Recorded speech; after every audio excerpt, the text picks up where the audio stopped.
গুরুত্ব দিয়ে আমাদেরকে নামাজ কায়েম করার আদেশ দিয়েছেন,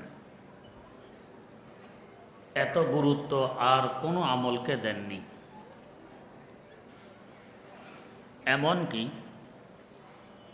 রাসূলুল্লাহ সাল্লাল্লাহু আলাইহি ওয়াসাল্লাম ইরশাদ ফরমান, আল ফারকু বাইনাল মুমিন ওয়াল মুশরিকি আস-সালাহ। মুমিন এবং মুশরিকের মধ্যে পার্থক্যকারী হলো নামাজ। মুমিন নামাজ পড়বে, মুশরিক নামাজ পড়বে না। অতএব কেউ যদি নামাজ না পড়ে, লোকটি মুমিন কি মুমিন নয় ইয়াকিনের সাথে আমরা বলতে পারবো না। এই গুরুত্বপূর্ণ আদেশটি আমাদেরকে দিয়ে আল্লাহ পাক বলেছেন, ওয়া ইন্নাহা লাকাবীরাতুন, নামাজ বড় ভারী, পড়তে কষ্ট লাগে, মন চায় না। যেন আমাদের মনের কথাটি বলে দিলেন, নামাজ অনেক ভারী মনে হয়, পড়তে মন চায় না, কষ্ট লাগে। প্রশ্ন জাগে, আমরা দুর্বল থেকে দুর্বলতম মাখলুক। আল্লাহ রাব্বুল আলামিন রহমানুর রহিম, দয়ার সাগর, দয়ার সাগরের পক্ষ থেকে একটি দায়িত্ব আসলো দুর্বলতম মাখলুকের কাছে। দায়িত্বদাতা নিজে বলছেন দায়িত্বটি বড় কঠিন, উল্টা উল্টা লাগে। দায়িত্বদাতা যদি নিষ্ঠুর হয়, দুর্বলকে কঠিন দায়িত্ব দিতে পারে। অথবা যাকে দায়িত্ব দেয়া হচ্ছে সে যদি সবল হয়, তাহলেও কঠিন দায়িত্ব দেয়া যায়। এখানে দায়িত্বদাতা নিষ্ঠুর নন, যাদেরকে দায়িত্ব দেয়া হচ্ছে এরাও সবল নয়। প্রশ্নটির উত্তর বুঝার আগে একটু বুঝে নেই আমরা দুর্বল না সবল। আমরা অনেকে ভাবি আমরা অসাধ্যকে সাধ্য করতে পারি, দুর্বল হলাম কবে? আমরা শুধু দুর্বল নয়, দুর্বলতম মাখলুক। এই যে শীতকাল আসতেছে, এই শীত থেকে বাঁচার জন্য আমরা কান টুপি, গরম টুপি, রুমাল, মাফলার, চাদর, শাল, সোয়েটার, জাম্পার, জ্যাকেট, কম্বল, লেপ, তোশক, কত কিছু ব্যবহার করি। এরপরেও মাঝে মধ্যে পত্র পত্রিকায় আসে, শীতে অমুকের কোমর বেঁকা হয়ে গেছে। পক্ষান্তরে আমাদের এলাকার কুকুরগুলো পৌষ মাঘের কনকনে শীতের ভিতর দিয়ে সারা রাত গলিয়ে গলিয়ে চিপা চাপায় দৌড়ল। দেখেছেন কুকুরের গলায় মাফলার, না গায়ে জ্যাকেট, খালি গায়ে দৌড়তেছে। এরপরও তো কুকুরের কোমর বেঁকা হয়নি। তাহলে ওরা দুর্বল না আমরা দুর্বল? আমরা দুর্বল। আমরা যদি খালি পায়ে হাঁটতে চাই, পায়ে কাঁটা বিঁধে পাথরের গুতা লাগে, ব্যথা, জুতা স্যান্ডেল ব্যবহার করতে হয় আমাদেরকে। পক্ষান্তরে আমাদের এলাকার কুকুর বিড়ালগুলো সারা জীবন হাঁটলো, দৌড়লো, খালি পায় না জুতা পায়? কখনো দেখেছেন কুকুরের পায়ে জুতা, বিড়ালের পায়ে স্যান্ডেল? না। এমনকি কাঁটা বনের এক দিক দিয়ে ঢুকে আরেক দিক দিয়ে এক দৌড়ে বেরিয়ে যায়। এরপরও কি কুকুরকে কখনো দেখেছেন হাসপাতালে ডাক্তারের পিছে পিছে ঘুরতে? ডাক্তার সাহেব, পায়ে তো জুতা স্যান্ডেল নেই, কাঁটা বিঁধে গেছে। একটু মেহরবানি করুন, অপারেশন করে কাঁটাটি বের করে দিন। কিন্তু আমরা জুতা স্যান্ডেল ব্যবহার করার পরেও আমাদের পায়ে জুতার তলা ভেদ করে কাঁটা বিঁধে। তাহলে ওরা দুর্বল না আমরা দুর্বল? আমরা দুর্বল। আমাদের বাচ্চা 3 মাস বয়স, একটু ঘুরতে পারে, পায়খানা করেছে, আম্মা আসতে একটু বিলম্ব হয়ে গেছে, এসে দেখে মাশাআল্লাহ অর্ধেক পরিষ্কার হয়ে গেছে, আর একটু দেরি করলে পুরাটাই পরিষ্কার হয়ে যেত। কে পরিষ্কার করে? বাচ্চা নিজে। কিভাবে করে? কলের গোড়ায় নিয়ে ধুয়ে পরিষ্কার করে। সে খেয়ে দিয়ে পরিষ্কার করতেছে, তার কাছে হালুয়ার মতোই লাগে। পক্ষান্তরে একটি মুরগির বাচ্চা আজ ডিম থেকে বেরিয়ে এসেছে, তার সামনে একটি চাল ভাঙা খুদ রেখে দিন, পার্শ্বে একটি পাথরের কণা, খুদ এবং পাথরের কণা রং এক, আকার এক, সুরত এক, আকৃতি এক। আমরাও দেখলে বুঝবো না কোনটি চাল ভাঙা কোনটি পাথর ভাঙা। কিন্তু আজকের মুরগির বাচ্চা চাল ভাঙাটি খেয়ে নেবে, পাথর ভাঙাটি খাবে না। সে বোঝে এটা আমার খাবার, ওটা আমার খাবার নয়। মরগ কাজ বায়সা বেরু আয়াদ রোজি তলবাদ, মরগ কাজ বায়সা বেরু আয়াদ রোজি তলবাদ, আদমি জাদা নাদা নাদ খেরা দৌড় আকল তমিজ, আদমি জাদা নাদা নাদ খেরা দৌড় আকল তমিজ। মানুষের বাচ্চা বুঝলো না কোনটা আমার খাবার কোনটা আমার খাবার নয়, মুরগির বাচ্চা বুঝলো। তাহলে ওরা দুর্বল না আমরা দুর্বল? 1 বিঘত লম্বা একটি কাক 15 হাত উপর দিয়ে ওড়ে। আজকার বাচ্চা এক দৌড়ে গিয়ে তার মুরগি মায়ের পাখার নিচে আশ্রয় গ্রহণ করে। পক্ষান্তরে 5 হাত লম্বা একটি গরু তার উপরে চেক দিয়ে চলে যায়, বাচ্চা ভাগে না। বাচ্চা বোঝে ওটা দূরে থাকলে কি হবে, ছোট হলে কি হবে, আমার শত্রু, আমার জীবন কেড়ে নেবে। আর গরু বড় হলে কি হবে, কাছে থাকলে কি হবে, এটা আমার শত্রু নয়, আমার কোনো ভয় নেই। সে শত্রু মিত্র বোঝে। আমাদের বাচ্চা সুযোগ পেলে সাপের লেজ ধরবে, সাপের গাঁট ধরবে, তার কাছে সুন্দরই লাগবে, শত্রু মিত্র বোঝে না। তাহলে ওরা দুর্বল না আমরা দুর্বল? আমরা দুর্বল। আমরাও মাঝে মধ্যে মারামারি করি, গরু ছাগলও করে, মুরগিও করে। আমরা মারামারি করতে গেলে অন্তত একটি লাঠি হলেও ব্যবহার করতে হয়। গরু ছাগল মারামারি করে, মুরগি মারামারি করে, হাতে লাঠি আছে? ওদের অস্ত্র ওদের সাথেই আছে। মুরগির ঠোঁট, গরুর শিং। আমাদের অস্ত্র আমাদের সাথে নেই। তাহলে ওরা দুর্বল না আমরা দুর্বল? আমরা দুর্বল। এই দুর্বল মাখলুককে দায়িত্ব দিলেন একামতে সালাতের দায়িত্ব। যিনি দিলেন তিনি রহমানুর রহিম, দয়ার সাগর। দিয়ে বলতেছেন ওয়া ইন্নাহা লাকাবীরাতুন, নামাজ বড় ভারী, পড়তে কষ্ট লাগে, উল্টা উল্টা লাগে। প্রশ্নের উত্তর আল্লাহ পাক আয়াতের অগ্রভাগে দিচ্ছেন। নামাজ বড় ভারী, পড়তে কষ্ট লাগে, মন চায় না, তবে ইল্লা আলাল খাশিঈন, যারা খাশে এদের জন্য কঠিন নয়, ভারী নয়, বড় হালকা। এদের জন্য কষ্টের বিষয় নয়, মিষ্টির বিষয়। খাশেকে আমিও যদি খাশে হতে পারি তাহলে আমার জন্য নামাজ কষ্টের কিছু থাকবে না, মিষ্টির বিষয়ে পরিণত হয়ে যাবে। খাশে কর্তাবাচক শব্দ, যার ভিতরে খুশু আছে তাকে বলে খাশে। খুশু কি?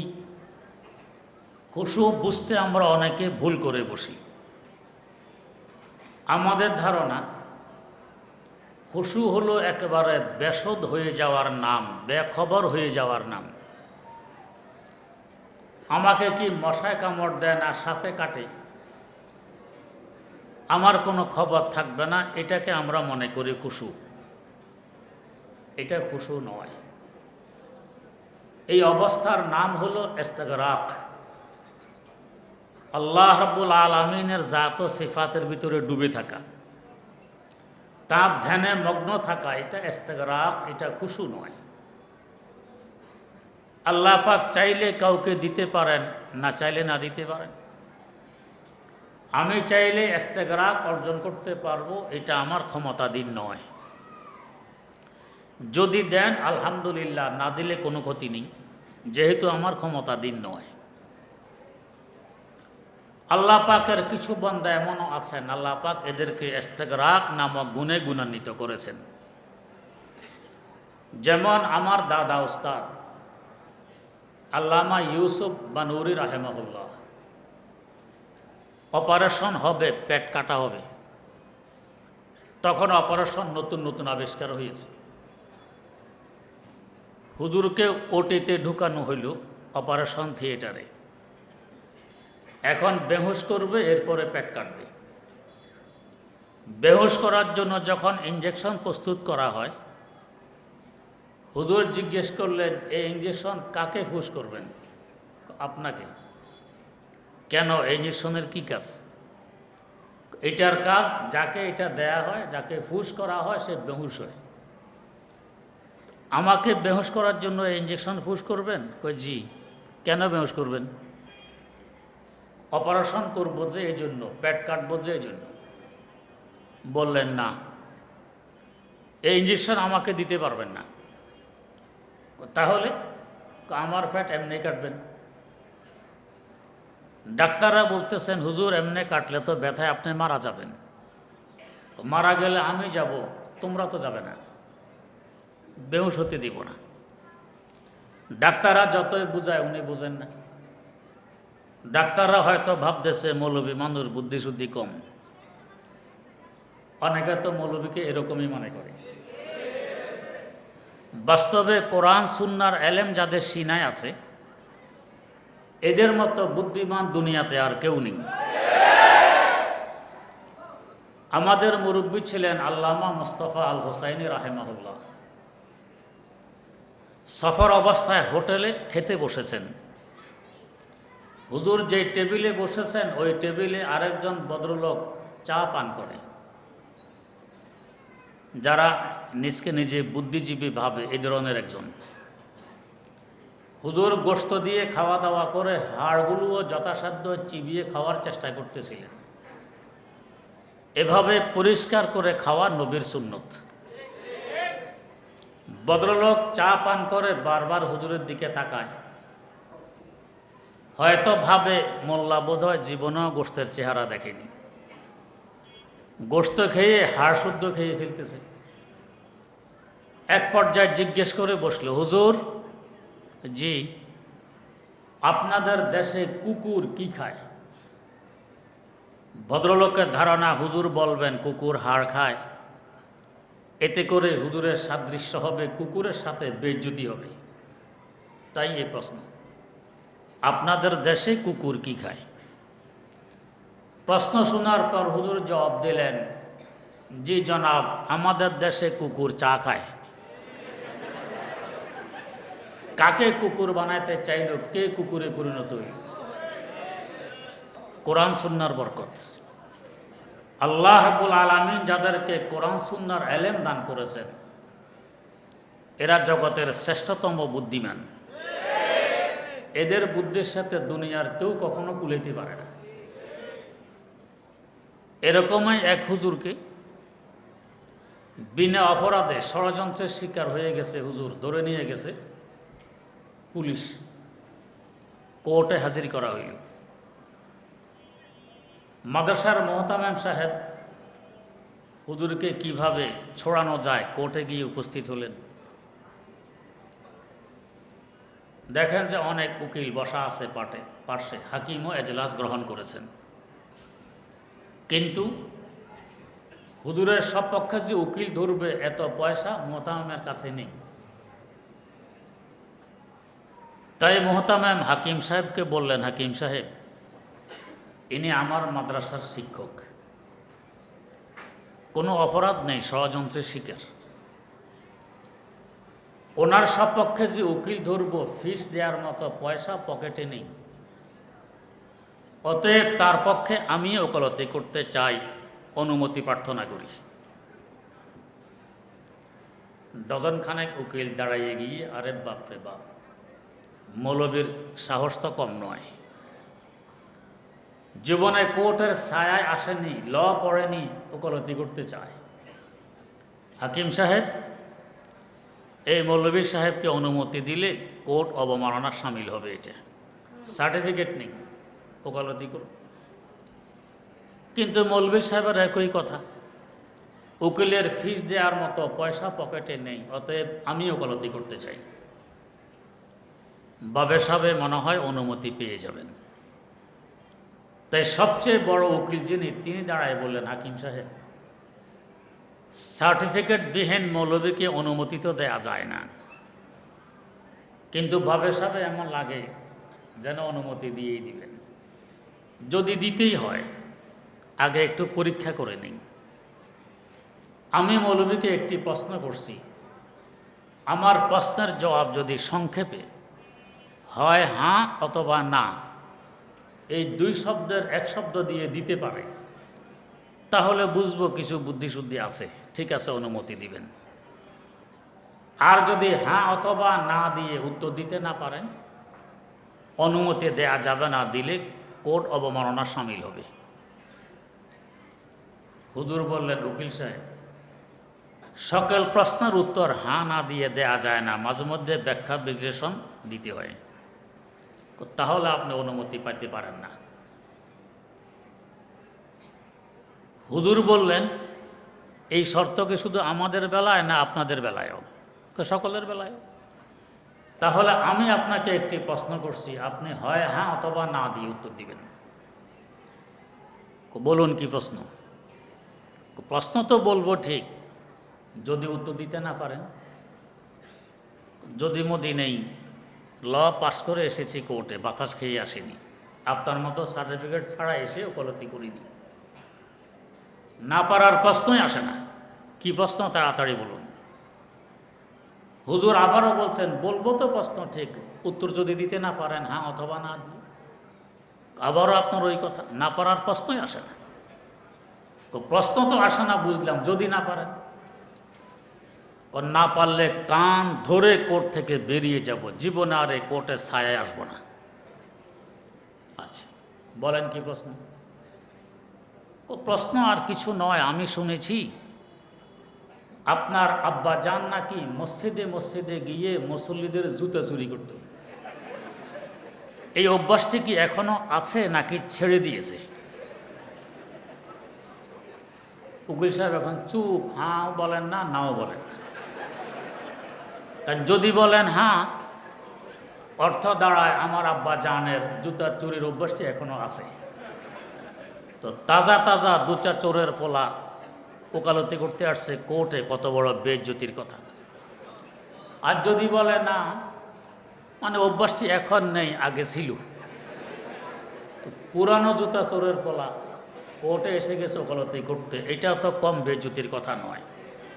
কারণ হাও বলে না, নাও বলে না। মৌলবী প্রমাণ করে দিলেন, কোরআন সুন্নাহর ইলম যার সিনার ভিতরে আছে, এর থেকে বুদ্ধি বেশি আর কেউ রাখে না।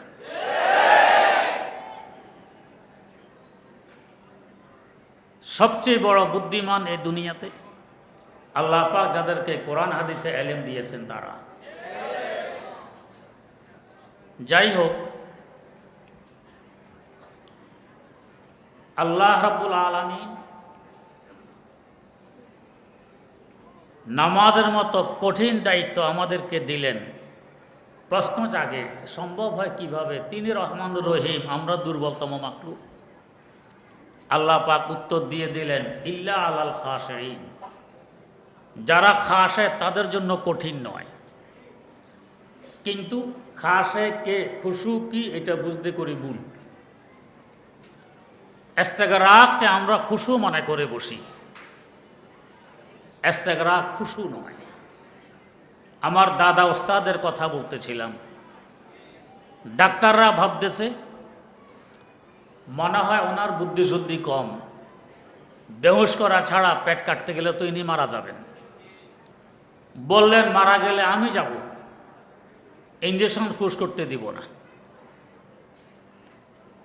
ডাক্তাররাও তার কথা বুঝতেছেন না, তিনিও ডাক্তারদের কথা মানতেছেন না। এক পর্যায়ে এসে বললেন, দেখো আমি আমার মাওলার কালামে পাক তেলাওয়াত আরম্ভ করতেছি।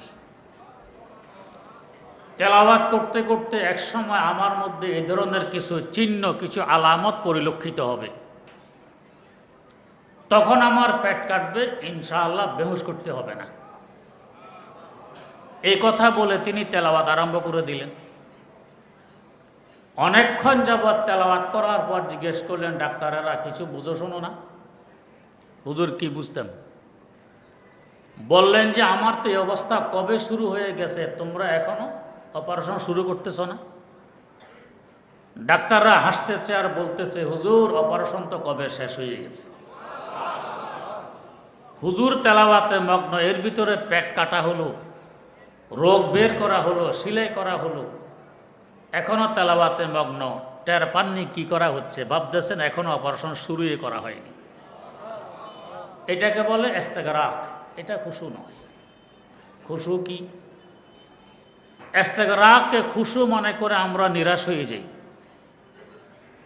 যে আমাদের তো এই অবস্থা হয় না নামাজে, আর খুশু ছাড়া নামাজ পড়লে হুজুররা বলেন কোনো লাভ নেই, তো আর নামাজ বাদ। না, খুশু আরো সহজ। সেটা কি? হাকিমুল উম্মত মুজাদ্দিদুল মিল্লাত হযরত শাহ আশরাফ আলী থানভী রহমতুল্লাহ আলাইহি আল ইফকার মধ্যে উল্লেখ করেছেন, খুশু হলো আমি নামাজে যা কিছু পড়ি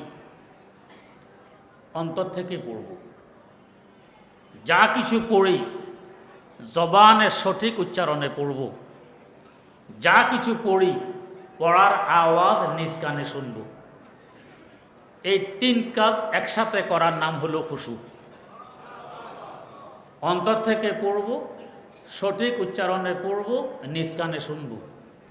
এই তিন অঙ্গকে একাত্রিত করে যদি নামাজ পড়তে পারি, এটা হবে খুশুর সাথে নামাজ পড়া। আগে তো ইস্তেগরাককে খুশু মনে করে নিরাশ হয়ে গিয়েছিলাম, এখন তো আশা করি আশার আলো দেখতেছি।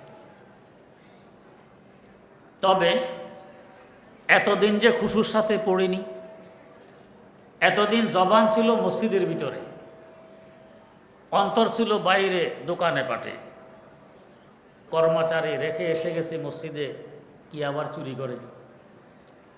কান মসজিদের বাইরে, কে যেন কি বলতেছে, আমাকে বলতেছে কিনা। তিন অঙ্গ তিন জায়গায়, তিন জায়গা থেকে তিন অঙ্গকে ধরে এক জায়গায় করা একেবারে সহজও হবে না। তবে বুজুর্গানে দিন বলেন বেশি নয়, 40 দিন যদি একটু কষ্ট স্বীকার করে তিন অঙ্গকে ধরে রাখা যায়, এরপরে আর কষ্ট লাগবে না, তিন অঙ্গ অটোমেটিক একসাথে হয়ে যাবে 40 দিন। এই সম্পর্কে হাকিমুল উম্মত মুজাদ্দিদুল মিল্লাত হযরত শাহ আশরাফ আলী থানভী রহমতুল্লাহ আলাইহি আল ইফকার মধ্যে একটি ঘটনা উল্লেখ করেছেন। ঘটনাটি হলো, একজন পাক্কা চোর শাহী মসজিদে এসেছে, সুযোগের অপেক্ষায় আছে, সুযোগ পেলে চুরি করবে। শাহী মসজিদ মানে যেই মসজিদে বাদশাহ নামাজ পড়ে ওই মসজিদকে বলে শাহী মসজিদ। আগের যুগে রাজা বাদশাহরা নামাজ পড়ত, বরং পড়াইত। ইসলামের একটি মৌলিক বিধান, যে রাষ্ট্রপ্রধান হবে সে রাষ্ট্রীয় মসজিদের ইমামও হবে। রাসূল আকরাম সাল্লাল্লাহু আলাইহি ওয়াসাল্লাম সারা জীবন নামাজ পড়াইয়েছেন, খোলাফায়ে রাশিদিন পড়াইয়েছেন, এটা নিয়ম। যাই হোক, চোর মসজিদে চুরির অপেক্ষায় আছে, সুযোগ পেলে চুরি করবে।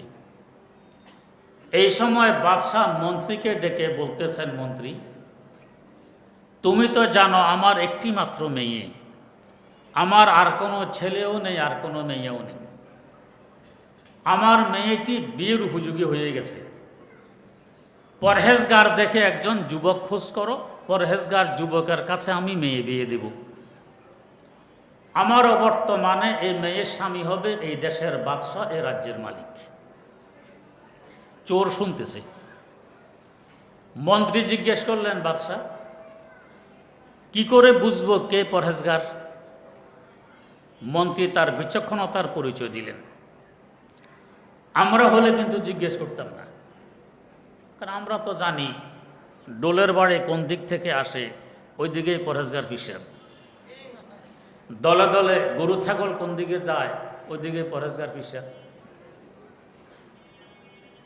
না, পরহেজগার ফার্সি শব্দ। শরীয়তের পরিভাষায় পরহেজগার ওই ব্যক্তিকে বলা হয় যে গুনাহ থেকে বাঁচে, গুনাহ পরিহার করে, তাকে বলে পরহেজগার। ইবাদত যে করে তাকে বলে আবেদ, ইবাদত গুজার বান্দা। এর থেকে পরহেজগারের মূল্য কোটি কোটি গুণ বেশি। শরহে হামবিতে উল্লেখ আছে, আল্লাহ তারাকু যাররাতিন মিম্মা নাহাল্লাহু আনহু খায়রুম মিন ইবাদাতি সাকালাইন।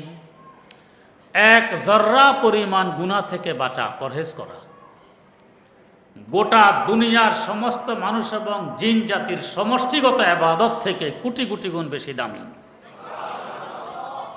আল্লামা আক্তার তাই বলে গেছেন, কুওয়াতে নেকি নাদারি বদমাকুন বরওজুদে খুদ সে তুম বেহদ মাকুন, বরওজুদে খুদ সে তুম বেহদ মাকুন। বান্দা, নেকি কামাই করতে পারো আর না পারো, অন্তত বদির ধারে কাছে যেও না। একটা গুনাহ তোমাকে জান্নাত থেকে জাহান্নামে নিয়ে আসার জন্য যথেষ্ট।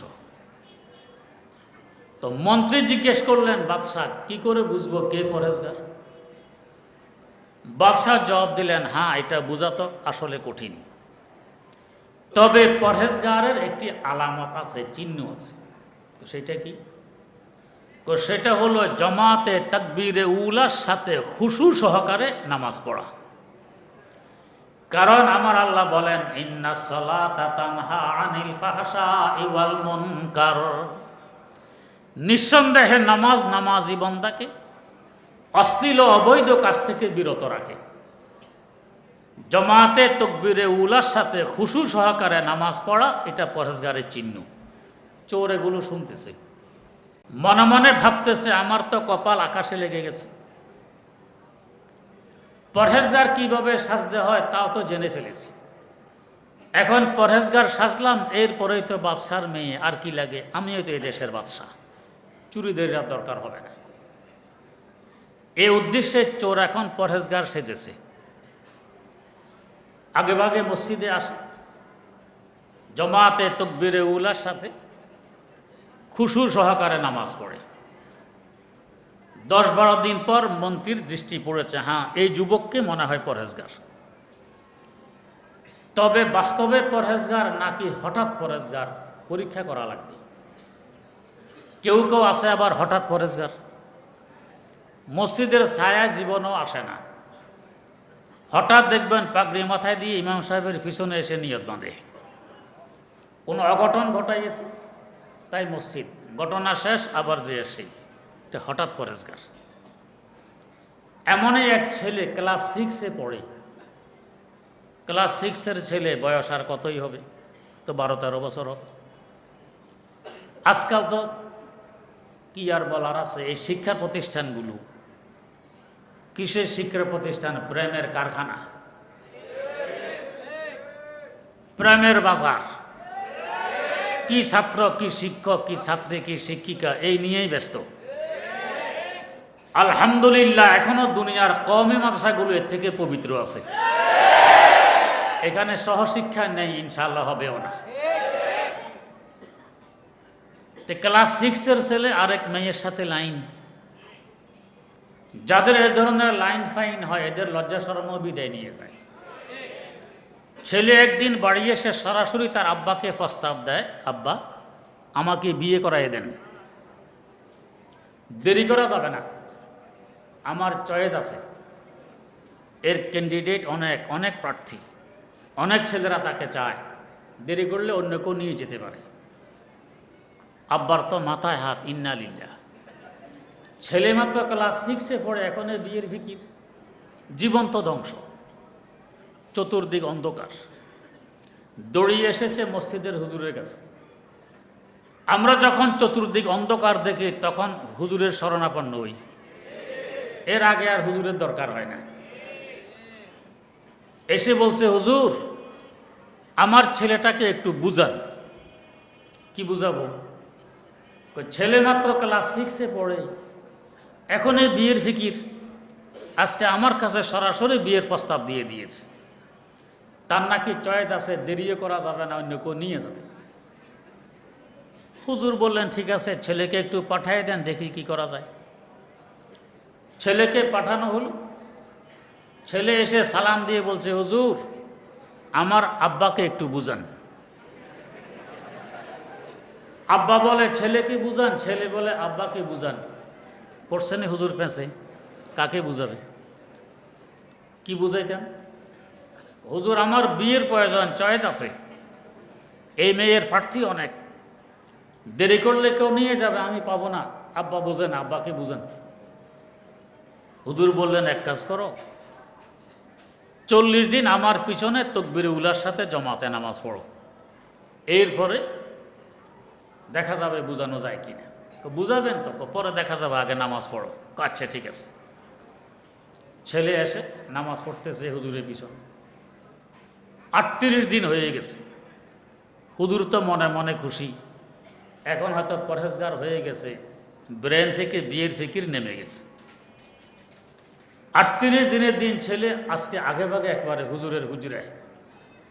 হুজুর তো মহা খুশি, পরহেজগার হয়ে গেছে, সকলের আগে চলে এসেছে। এসে সালাম দিয়ে বলতেছে, হুজুর ওই কি কাজী সাহেবের কাছে আপনি যাবেন না আমি যাব? বেটা কি বলতেছে? না হুজুর, আর তো মাত্র 2 দিন বাকি, কাজী সাহেব না পাইলে, বিয়ে যদি রেজিস্ট্রি করাইতে না পারি, অন্য কেউ নিয়ে যাবে, আমার তো ডকুমেন্ট থাকবে না। আর 2 দিন মাত্র, দাওয়ার সাওয়ার দেওয়া আছে, বাজার সাজার করা আছে, আপনি যাবেন না আমি যাব, বলেন। হুজুর বুঝে ফেলেছেন আসলে রোগ কোথায়। আগে বলেছিলাম, কোরআন হাদিসে এলেম যাদের সিনায় আছে, এরা অনেক কিছু আগে ভাগে বুঝে ফেলে। যখন মানুষ ধূমপান আরম্ভ করে, তখনই আলেম সমাজ নিষেধ করেছেন এটা ক্ষতিকর, এটা দ্বারের কাছে যাবে না। আলেমদের তখন বিরুদ্ধাচরণ করা হয়েছিল। ধূমপান করলে শরীরে সতেজতা আসে, ফুর্তির সাথে কাজ করা যায়, মৌলবী কি বোঝে। আজ লক্ষ মানুষ এইটার কারণে, কেউ ক্যান্সারে আক্রান্ত, কেউ যক্ষায় আক্রান্ত, এখন বুঝে এসেছে। এখন প্যাকেটে লিখে দিতে হয় ধূমপান মানে বিষপান। হুজুরা তো আগে বুঝেছিল। তেমনিভাবে যখন মোবাইল আসে এই দেশে, কওমি মাদ্রাসায় ছাত্রদেরকে মোবাইল ব্যবহার করতে দেয়া হতো না, এখনো হয় না। কত পত্র পত্রিকায়, কত টকশো, কত টেলিভিশনে হুজুরদের বিরুদ্ধাচরণ। নতুন প্রজন্মকে এই হুজুরেরা অন্ধকারে রেখে দিতে চায়। কিন্তু আলহামদুলিল্লাহ এখন বুঝে আসছে, লক্ষ ছাত্রের জীবন ধ্বংস হওয়ার পর এখন পত্রিকায় দেখা যায় অমক ভার্সিটির এরিয়ার ভিতরে ছাত্রদের জন্য মোবাইল ব্যবহার নিষেধ, অমক কলেজে ছাত্রদের জন্য মোবাইল ব্যবহার নিষেধ। এখন বুঝে আসছে, হুজুররা তখনই বুঝেছিল। তো হুজুর বুঝে ফেলেছেন রোগ কোথায়। জিজ্ঞেস করলেন, বেটা তুমি যে 38 দিন নামাজ পড়লা, ওযু ঠিকঠাক করেছো তো? না হুজুর, ওযু তো একদিনও করিনি। ওযু করো না, এমনি পড়েছ? কই জি। তা কেন করলা না? আপনি তো নামাজ পড়তে বলেছেন, ওযু করতে তো বলেননি। ওযু ছাড়া যদি কেউ নামাজ পড়ে, এটা নামাজ হবে না, ব্যায়াম হবে। তো ব্যায়াম হইল, কি পরেজগার হবে? এটা তো হঠাৎ পরেজগার, স্বার্থের জন্য। তো মন্ত্রী দেখলো এই যুবক বাস্তবে পরহেজগার নাকি হঠাৎ পরহেজগার, পরীক্ষা করতে হবে। তাই 40 দিন অপেক্ষা করল। 40 দিন যদি কেউ কোনো আমলের উপরে অটল থাকতে পারে, বুঝতে হবে এটা আসলে তার আমল। 40 দিন অতিবাহিত হওয়ার পর মন্ত্রী এসে যুবককে বলছে, বেটা তোমাকে বাদশাহ স্মরণ করতেছেন, চলো বাদশাহ দরবারে যাই। বেটা তো বোঝে কি জন্য স্মরণ করতেছে। জবাব দেয়, না আপনার মনে হয় ভুল বুঝেছেন, আমার সাথে বাদশার আত্মীয়তার কোনো সম্পর্ক নেই, পরিচয় নেই, আমাকে কেন স্মরণ করবে? না বেটা তোমাকে স্মরণ করতেছে, চলো। জোর করে নিয়ে এসেছে বাদশার দরবার। এনে বলছে, বাদশাহ এই পরেশগার ছেলে এনে দিলাম, আপনার প্রস্তাব দিতে পারেন। বাদশাহ মেয়ের বিয়ের প্রস্তাব দিয়ে দিল। যুবক প্রত্যাখ্যান করলো, আমি আপনার মেয়ে বিয়ে করব না। বাদশাহও বুঝায়, মন্ত্রীও বুঝায়, কিন্তু যুবক রাজি নেই। এরা প্রথম প্রথম ভাবতেছিল বোধহয় দাম বাড়ায়, কারণ আমাদের একটা স্বভাব, একখানে গেলাম, আমারও ক্ষুধা আছে, খাওয়ারও সময় বলতেছে বসুন 4টা খেয়ে নেন, না খাবো না।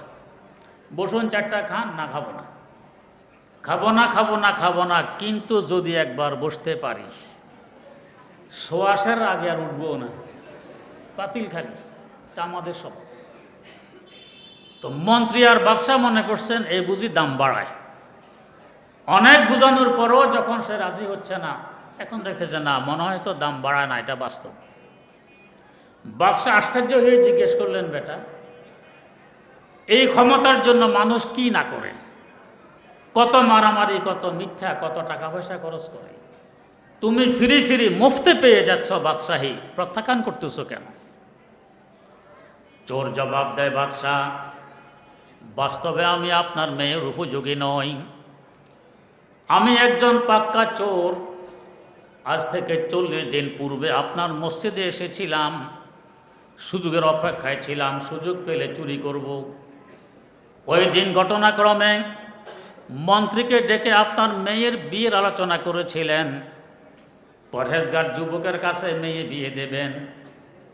আপনার মেয়ের লালসায়, এ বাদশাহীর লোভে আমি 40 দিন যাবৎ তাকবীরে উলার সাথে জমাতে খুশু সহকারে নামাজ পড়েছিলাম, কিন্তু বাদশাহ এই 40 দিন জমাতে তাকবীরে উলার সাথে খুশু সহকারে নামাজের বরকতে এমন এক বাদশাহীর খোঁজ পেয়ে গেছি, যে বাদশাহীর সামনে আপনার এই বাদশাহীর মূল্য 2 পয়সাও নয়।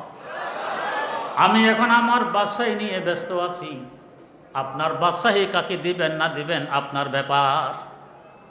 ওয়া ইন্নাহা লাকাবীরাতুন ইল্লা আলাল খাশিঈন, নামাজ বড় ভারী, বড় কঠিন, তবে খুশুর সাথে যদি পড়তে পারি, খুশু মানে অন্তর, জবান এবং কান, 3 অঙ্গকে একসাথ করে যদি পড়তে পারি, তাহলে আর নামাজ ভারী থাকবে না, তখন নামাজ হবে হালকা। আগে ছিল কষ্টের ব্যাপার, এখন হবে মিষ্টির বস্তু।